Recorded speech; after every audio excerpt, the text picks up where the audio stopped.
एक लड़की घने जंगल में एक पुराने पेड़ के नीचे बैठी थी।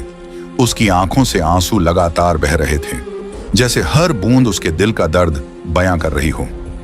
वह यूं ही नहीं रो रही थी, ऐसा लग रहा था जैसे उसके भीतर कुछ टूट गया हो, कुछ ऐसा जो शायद कभी जुड़ नहीं सकेगा। तभी झाड़ियों से एक सरसराहट सुनाई दी।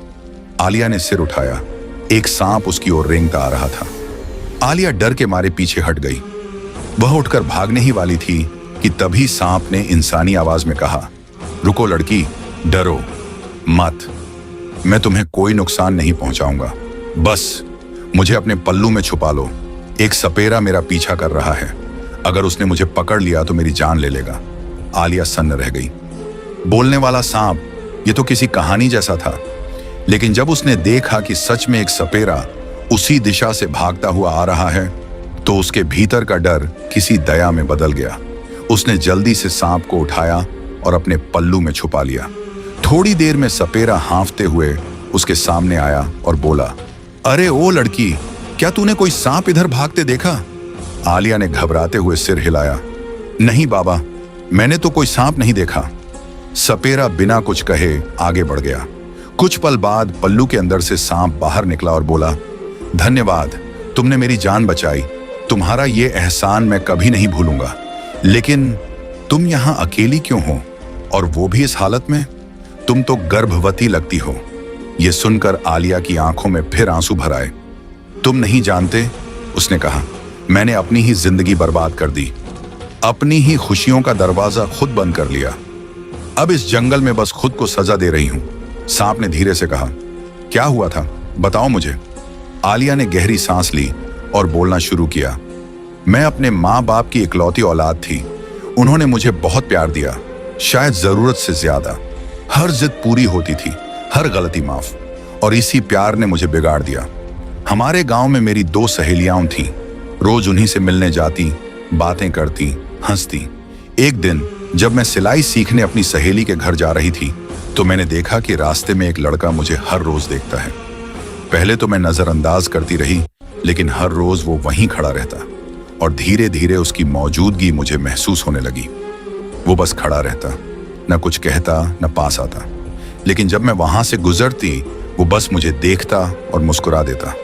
पर जाने क्यों, अगर वो किसी दिन न दिखे तो मुझे बेचैनी होने लगती। कुछ महीनों तक यह सिलसिला चलता रहा। एक दिन उस लड़के ने हिम्मत करके मेरा रास्ता रोक लिया। आलिया, मुझे तुमसे कुछ कहना है, उसने कहा। मैं चौंकी, लेकिन वहीं रुक गई। मैं गांव के वकील का बेटा हूं। मैं तुम्हें चाहता हूं और तुमसे शादी करना चाहता हूं। अगर तुम इजाजत दो तो मैं अपने माता पिता को तुम्हारे घर रिश्ता लेकर भेज दूं। मैं उस वक्त हैरान थी, मगर अंदर कहीं एक अजीब सी खुशी थी। वो लड़का खूबसूरत था, शरीफ था, और मेरी ओर इतनी सच्ची आंखों से देख रहा था कि ना कहना मुश्किल था। मैंने मुस्कुराते हुए कहा, ठीक है, अपने माँ बाप को मेरे घर भेज दो। मुझे यकीन है अब्बा इनकार नहीं करेंगे। उस दिन हम देर तक बातें करते रहे, और पहली बार मुझे लगा कि शायद यही प्यार है, वो एहसास जो दिल को हल्का कर देता है। और पहली बार मैं किसी से सच में मोहब्बत करने लगी थी।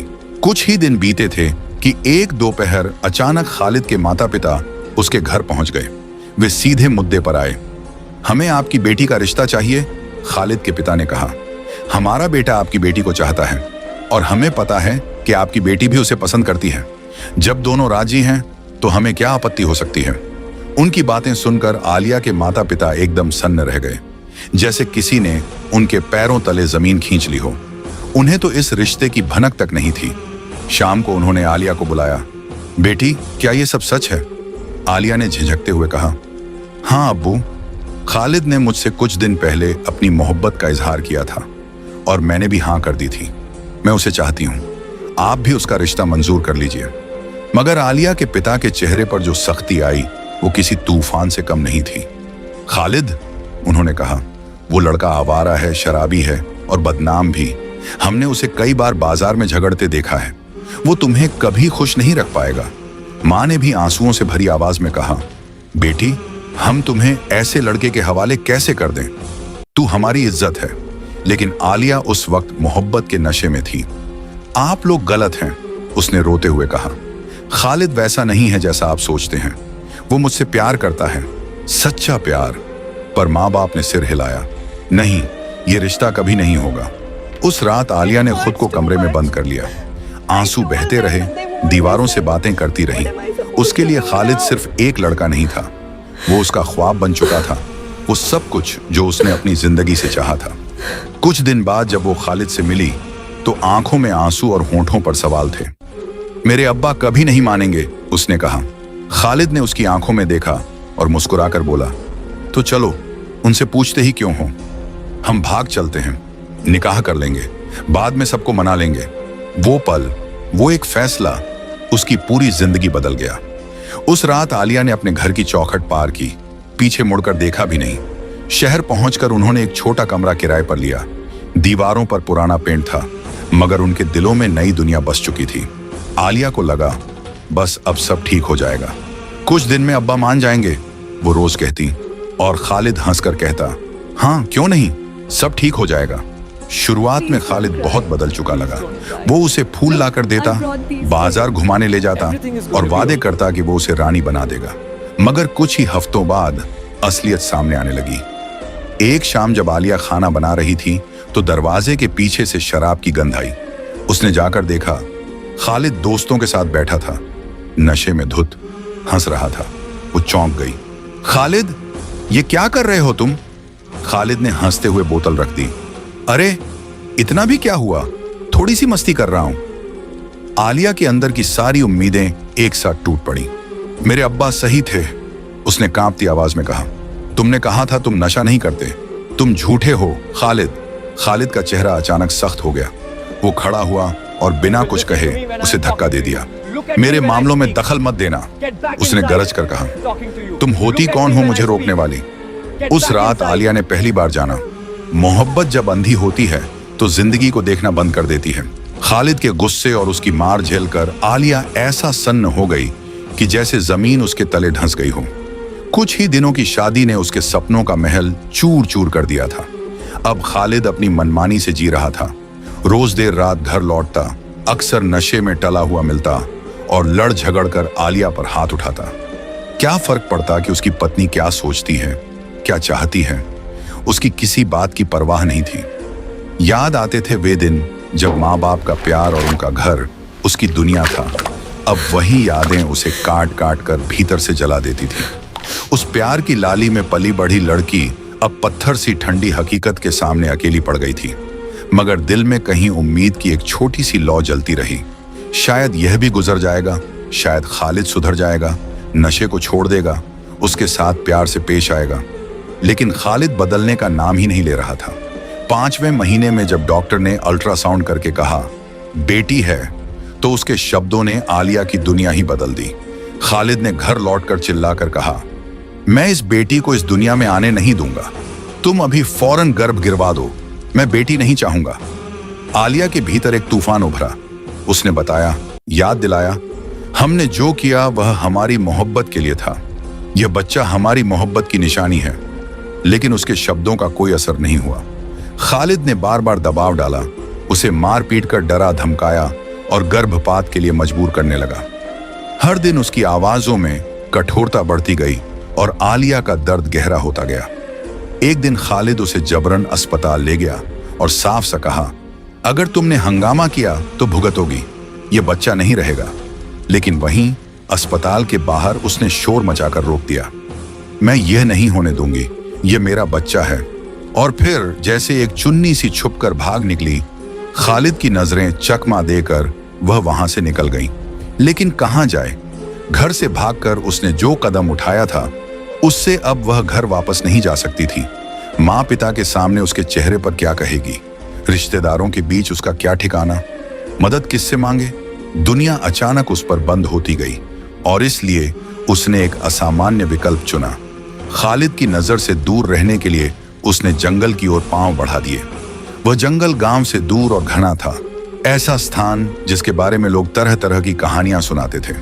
उसने अब केवल बचने के बारे में नहीं सोचा, वो सोच रही थी कि कैसे अपने और अपने होने वाले बच्चे के लिए एक सुरक्षित रास्ता निकाला जाए। चलते चलते आलिया जंगल पहुंच गई। जब आलिया ने चारों ओर नजर दौड़ाई तो उसे 2 ऊंचे पेड़ों के बीच एक पुरानी सी झोपड़ी दिखाई दी, जैसे वक्त ने उसे भुला दिया हो। वह थकी हुई, टूटी हुई और लाचार थी, इसलिए उसी झोपड़ी को अपना आसरा बना लिया।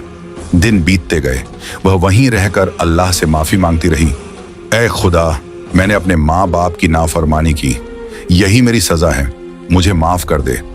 उसकी दुआओं में दर्द था, पछतावे का बोझ था और एक माँ बनने की तैयारी भी थी। लेकिन एक रात उसे अचानक प्रसव पीड़ा उठी। न कोई मददगार, न कोई सहारा। जंगल की नमी और सन्नाटा उसकी चीखों से कांप उठा। वह तड़प रही थी, अल्लाह को पुकार रही थी, और तभी उसने देखा पास की झाड़ियों से एक सांप उसकी ओर बढ़ रहा है। डर के मारे उसका चेहरा सफेद पड़ गया। या अल्लाह, अब तो तू ही हिफाजत कर। उसने आंखें कसकर बंद कर ली। वह सांप उसके चारों ओर घूमता रहा, मानो उसकी रक्षा कर रहा हो। और फिर जैसे किसी चमत्कार से उसी रात उसकी बेटी ने जन्म लिया। थकी हुई आलिया की आंखों से आंसू बह निकले। उसने धीरे से कहा, धन्यवाद, तुमने मुझे और मेरी बच्ची को बचा लिया। सांप की आंखों में एक अजीब सी चमक थी। उसने हल्की मुस्कान के साथ कहा, क्या तुमने मुझे पहचाना नहीं आलिया? मैं वही सांप हूं जिसे तुमने कभी इस जंगल में मौत से बचाया था। आलिया ठिठक गई। सालों पुरानी यादें जैसे एक झटके में लौट आईं। वह वही सांप था जो एक दिन उसकी मदद मांगने आया था और जिसे उसने अपने पल्लू में छुपाकर सपेरे से बचाया था। उसने अपनी नवजात बेटी का नाम रखा सबा, जिसका मतलब है रोशनी। और सच में सबा उसके अंधेरे जीवन की एक नन्ही किरण बन गई। सांप अब उनका साथी बन गया था। कभी सबा के साथ खेलता, कभी आलिया की रखवाली करता। समय बीतता गया। आलिया का दुख धीरे धीरे सबा की हंसी में घुलने लगा। एक दिन जब सबा बाहर खेल रही थी तो सांप दो छोटे बच्चों को लेकर झोपड़ी में आया। सबा तो खुश होकर उछल पड़ी, ये बच्चे कहां से लाए हों? क्या ये हमारे साथ खेलेंगे? लेकिन आलिया की नजर उन बच्चों पर पड़ी तो उसका दिल धक से रह गया। उसने कठोर आवाज में पूछा, ये बच्चे कौन हैं? कहां से लाए हों? सांप ने गंभीर स्वर में जवाब दिया, ये तुम्हारे शौहर खालिद के बेटे हैं। उसने दूसरी शादी कर ली है और इन जुड़वा बच्चों का पिता बना है। उसने तुम्हारी जिंदगी बर्बाद की थी, अब उसे औलाद के बिछोह का दर्द महसूस करना चाहिए। मैंने इन्हें उठा लाया है ताकि उसे समझ आए कि किसी माँ का दर्द क्या होता है। आलिया के चेहरे पर गहरी चुप्पी छा गई। वह कुछ पल तक बच्चों को देखती रही, उनके मासूम चेहरे, उनकी बेफिक्र सांसें, और फिर बोली, नहीं, ये ठीक नहीं है। अगर खालिद जालिम था तो इन बच्चों की माँ का क्या कसूर? क्या मैं भी वही करूं जो उसने मेरे साथ किया? मैं किसी माँ का दिल नहीं तोड़ सकती। इन्हें वापस ले जाओ। सांप चकित रह गया। लेकिन तुम जानती हो, यह तुम्हारा बदला लेने का मौका है। आलिया ने धीरे लेकिन दृढ़ आवाज में कहा, बदले से ज्यादा बड़ी चीज है इंसानियत। मैंने बहुत गलतियां की हैं। अब किसी के बच्चों को उनकी माँ से जुदा नहीं कर सकती। सांप ने सिर झुका लिया। अगले ही दिन वह बच्चों को वापस उनके घर छोड़ आया। जब खालिद ने अपने गुमशुदा जुड़वा बेटों को वापस देखा तो पागलों की तरह रो पड़ा। शायद उसे पहली बार समझ आया कि औलाद का गम क्या होता है। साल गुजरते गए, वक्त ने अपने निशान छोड़े, पर जंगल की वह झोपड़ी अब भी खड़ी थी। सबा जवान हो चुकी थी, चमकती आंखों और दिल में उम्मीदों का आसमान लिए। आलिया बूढ़ी हो गई थी, पर उसके चेहरे पर अब शांति थी।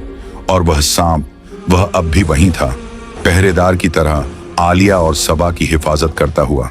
कभी कभी रात के सन्नाटे में सबा उसे पुकारती, दोस्त तुम थकते नहीं? और सांप मुस्कुराता, रक्षक थकते नहीं सबा। एक दिन जंगल की खामोशी अचानक एक अजीब सी आवाज से टूट गई, किसी के सिसकने, किसी के रोने की आवाज से। आलिया ने झोपड़ी से बाहर झांका तो देखा एक बूढ़ा आदमी पेड़ों के बीच लड़खड़ाते हुए चल रहा था। उसके कपड़े फटे हुए, शरीर जख्मों से भरा, बालों में मिट्टी और सफेदी की लकीरें। वो आदमी कोई अजनबी नहीं था, वो खालिद था, वही शख्स जिसने कभी आलिया की जिंदगी को नर्क बना दिया था। खालिद ने जैसे ही आलिया को देखा, उसकी आंखें फटी की फटी रह गईं। वह वहीं जमीन पर गिर पड़ा, मिट्टी उठाकर अपने सिर पर डालने लगा और टूटे स्वर में बोला, आलिया, मैंने तुम्हारे साथ बहुत जुल्म किया। अल्लाह ने मुझे उसकी सजा दे दी है। आलिया ने एक गहरी सांस ली और शांत आवाज में कहा, खालिद, मैंने तुम्हारे लिए कभी बद्दुआ नहीं की, लेकिन जो तुमने मेरी बेटी के बारे में कहा था, वो जख्म आज भी ताजा है। खालिद रोने लगा, मुझे माफ कर दो आलिया, मेरे बेटों ने मुझे घर से निकाल दिया। जिस बीमारी ने मुझे जकड़ा है वो मुझे धीरे धीरे खा रही है। मैंने अपने बेटों को सब कुछ दिया, बट बदले में उन्होंने मुझे बेघर कर दिया। कई दिन से भूखा हूं, प्यासा हूं, अब तो खुद अपनी सांसों से भी डर लगता है। उसके शब्दों में दर्द था, लेकिन आलिया की नजरों में करुणा नहीं, सच्चाई थी। खालिद, उसने कहा, यह सब तुम्हारे अपने कर्मों का नतीजा है। अगर तुमने उस वक्त बेटा बेटी में फर्क न किया होता तो शायद आज तुम्हारे बेटे तुम्हें ऐसे ठुकराते नहीं। जिस बेटी को तुमने बोझ समझा, उसी की मोहब्बत आज तुम्हें नहीं मिल सकती। उसी वक्त सबा झोपड़ी के पास आई। खालिद की नजर उस पर पड़ी और वह जैसे पत्थर बन गया। उसकी आंखों में हैरानी और पछतावा दोनों थे। सबा, मेरी बच्ची, वह बोला और उसे गले लगाने के लिए आगे बढ़ा, लेकिन आलिया उसके आगे आ खड़ी हुई। रुको, सबा सिर्फ मेरी बेटी है, उसे तुम्हारे जैसे बाप की कोई जरूरत नहीं। तुम जा सकते हो खालिद, जो सजा तुम्हें मिली है वही तुम्हारे लिए काफी है। खालिद ने हाथ जोड़ लिए, उसकी आवाज कांप रही थी। बेटी, मुझे माफ कर दो, मैंने तुम्हारी माँ के साथ बहुत अन्याय किया। अब समझ में आया अल्लाह की मार कैसी होती है। आंखों में आंसू लिए वह जंगल के अंधेरे में खो गया। सबा चुपचाप खड़ी रही। उसके दिल में अपने बाप के लिए जरा भी मोहब्बत नहीं थी, क्योंकि उसने अपनी माँ से सब सुन रखा था।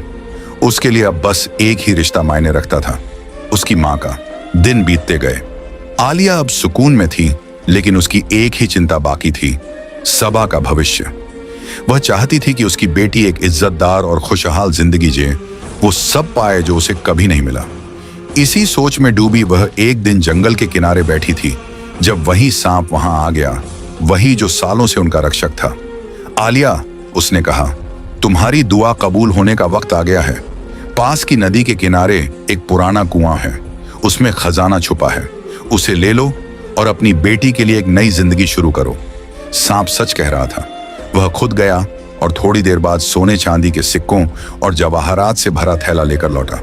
लो, इससे सबा के लिए एक अच्छा घर बनाओ और उसकी शादी किसी नेक इंसान से कर दो। आलिया की आंखों में आंसू आ गए। उसने खजाने से शहर में एक बड़ा सा मकान बनवाया और सबा की शादी एक नेक दिल युवक से कर दी। शादी पूरे शहर में चर्चा का विषय बन गई, एक ऐसी कहानी जिसमें दर्द से इंसानियत की जीत हुई थी। लेकिन आलिया ने अपने पुराने साथी को नहीं भुलाया। हर हफ्ते वह जंगल जाती, उसी झोपड़ी तक और उस सांप से मिलने। दोनों देर तक बातें करते, जैसे पुराने दोस्त यादें ताजा कर रहे हों, और फिर कहानी यहीं खत्म नहीं होती। वो सांप, वो जंगल, वो झोपड़ी, सब गवाह हैं उस सच्चाई के कि नेकी कभी बेकार नहीं जाती और माफी देने वाला इंसान सबसे बड़ा विजेता होता है। तो दोस्तों, आपको ये कहानी कैसी लगी? क्या आपने कभी सोचा है, कभी कभी जिंदगी हमें वही सिखाती है जो हमने दूसरों के साथ किया होता है?